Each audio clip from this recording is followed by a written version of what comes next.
Ja Rastafaro. Blessings of wholeness, family. Welcome back to my channel. My name is Akeem. Pierre, if you're new, welcome to the vibe. Today we got an extremely important video. So important. It's so important, y'all. We gotta learn to think for ourselves. Like straight up, we gotta learn to think for ourselves. We're in this age of information. We're just being boom, boom. Information is thrown at us. We don't even have to look for it, and we're seeing so much information. So it's so much more important now than ever before that we're able to take information and think critically of how we can utilize this information. And I'm going to relate this today to Dr. Sebis' teachings because I get so many comments and questions about it, so much confusion around it in the community. So I'm going to provide a framework, provide a tools for you guys to look of how you could analyze information for yourself, to think for yourself.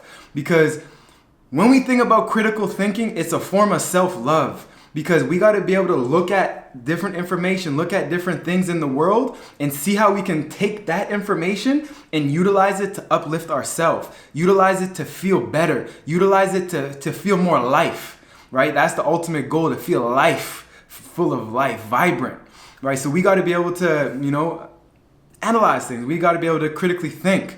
So how we break this down, there's going to be 5 different steps. And these steps are basically forms of filtering information that you get.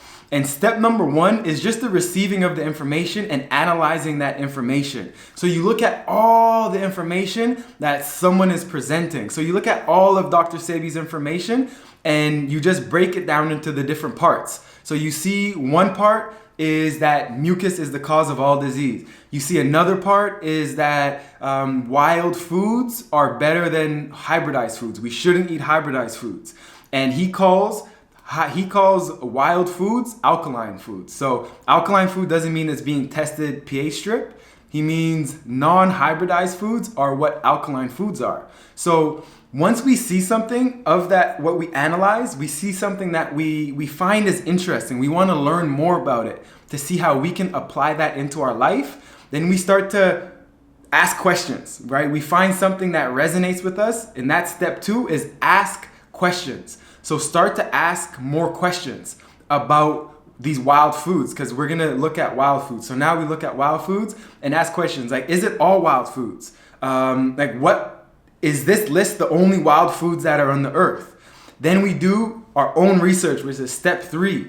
Do your own research. So I looked up all these foods on the list. I looked up bananas. I looked up avocados. I looked up things that weren't on the list, like jackfruit. I looked up cacao. I looked up aloe vera. I looked up all these different things because I needed to get as much information for myself to make an opinion. So from the research that I did, for example, I found that cacao fits into the category of wild food because when I went to St. Lucia, I saw cacao growing wild. I saw a field of cacao where no one was growing it, no one was planting it, and it was just one seed would fall from the pod and it would grow a new tree.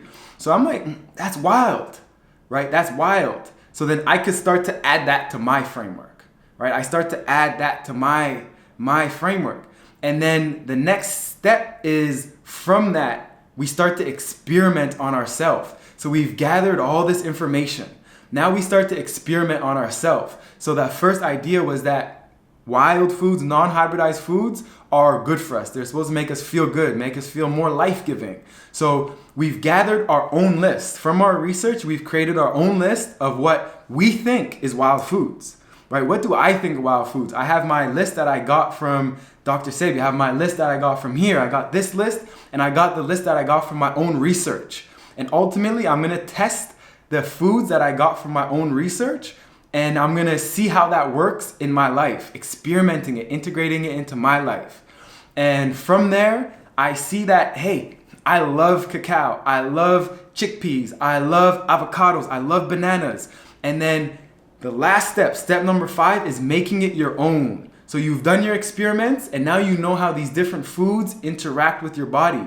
And now you know that this works for me. This gives me life. This brings me value. This makes me feel good. This makes me feel great. So let me implement that into my life. So It's a 5-step filtration process to filter out what's not serving you. So also in that last step of number 5 is making it your own. Is like if you're unable to make it your own, then it's irrelevant information. You don't need it, right? So we got to know what is useful information. Sometimes the information is really good, but it's not able to be applied to us. So we can just forget about that. Don't get caught up in the confusion. Just make it as simple as you can for yourself. So we make it our own, and we start to eat these foods. We start to, implement these foods into our life. And then we may have to go back to step 1. We get more information, and then we analyze it again. We see what resonates with us. Ask some questions. Then we do some research. And then from that research, we start to experiment on ourselves. You are your own scientist. No one can tell you anything better than you can tell yourself. No one can love you as good as you can love yourself. And then from there, we see how we can make it our own. And these are key steps to any information that we take in. We got to know how to break it down. We got to know how to filter it into steps, digestible steps, and things that we can benefit from, things that can help us. The most valuable information isn't helpful if we can't utilize it. So we got to know what is good for us to be implemented in our life. What can we actually utilize? The rest, throw out.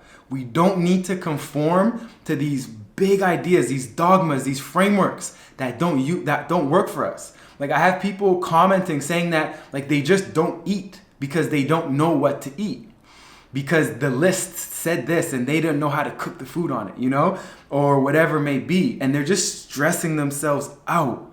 But we don't need that stress.